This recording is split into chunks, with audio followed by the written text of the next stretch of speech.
Today is 381st day that I came here to share lessons that I learned and I'm learning, and I hope those lessons will support your dreams, your goals, and allow you to become the person that you want to become.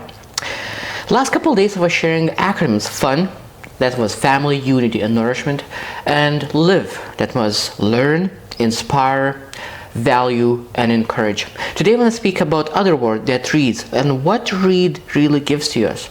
Probably you've heard that saying that readers are leaders. So that means if you want to be an amazing leader, you want to read, you want to improve. So that today I will share what acronym READ stands for.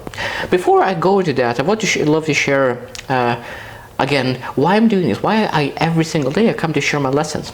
Because I find that the best way to learn is to, and learn permanently, is to share lessons that you're learning with other people. So that's what I do. This is my vlog in learning. I learn and I share.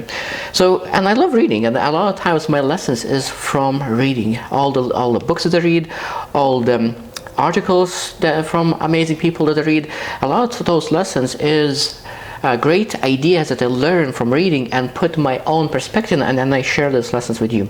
So let's look into what READS stands for. So R, what R stands for? R stands for realize. I think that a lot of times people realize so many different things when they start to read books, to get so much clarity. Every time when you are with some kind of problem, issue, reading gives an ability to realize that you are not as you thought it. Because a lot of times especially when I read book about relationship, I used to think that I'm pretty good at relationships, but I realized that I'm not that good as I thought. So that means every time when you start reading a book, you will get new realization, new understanding, new clarity. That's why I truly believe that reading is very important, because every time when you read a new book, it gives you new realization about something in your life. Our second letter, E, stands for earn.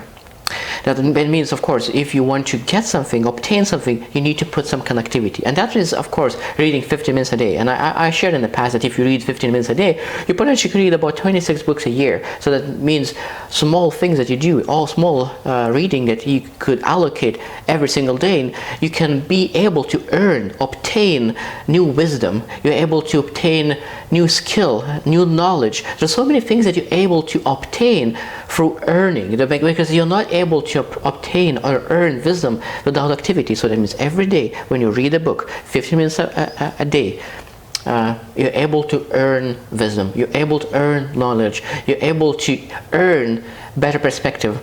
Now, number 3, or our third letter, is A, and that is access. It's interesting, like what reading books, what kind of access books give. And I think that the biggest access that books give, people don't realize that a lot of times reading books give access to different kind of people. What I mean by that? That means when you read a book, and read a financial book, or read a personal development book, so that means that you shape your mind differently. You start to look into different things. You start to be more positive, start to build your attitude. And because you build new ideas, new thoughts, you start to connect with different kind of people. And if you're able to have a conversation with a person, that means that you're able to build friendships. So that means you move yourself to different kind of people, because you start to enjoy different conversations. So that means reading books give you access to different kind of rooms. And I think this is essential in life. If you want to really succeed in life and be a rich person, that means that you need to move from broke room to rich room. And the biggest way, and one of the best way to do it, is to get access. And books is one of the great ways to have access to that rich room. And the last letter for read is D, and that stands for decide. That means every time when you read, you're able to get more perspective, earn more perspective, and that perspective and knowledge allows you to make better choices. Because of course, when you have much more knowledge, much more perspective, and you have one problem, and when you read 5 books about the same problem, the same issue, you have 5 perspectives about the same problem. Do you think that it could be much more easy to make a decision when you have 5 perspectives about the same problem? Of course. That means that you not need to think of only on your mind. Because it's interesting, because I always knew that it's so powerful. Someone spent 20 years, 30 years, maybe even 40 years on a specific topic. They wrote a book and they put all their best thoughts in that book, and you are able to read someone's work that spent 20 years to learn and educate themselves about a specific topic, and you're able to read a book and gather that information, gather their perspective. And of course, if you gather that perspective, you're able to make much better and much more informed decisions. And that is essential in life, because where we are is based on our decisions. And if we want to improve our lives, we need to start changing our decisions. I hope you choose to win, and see you tomorrow.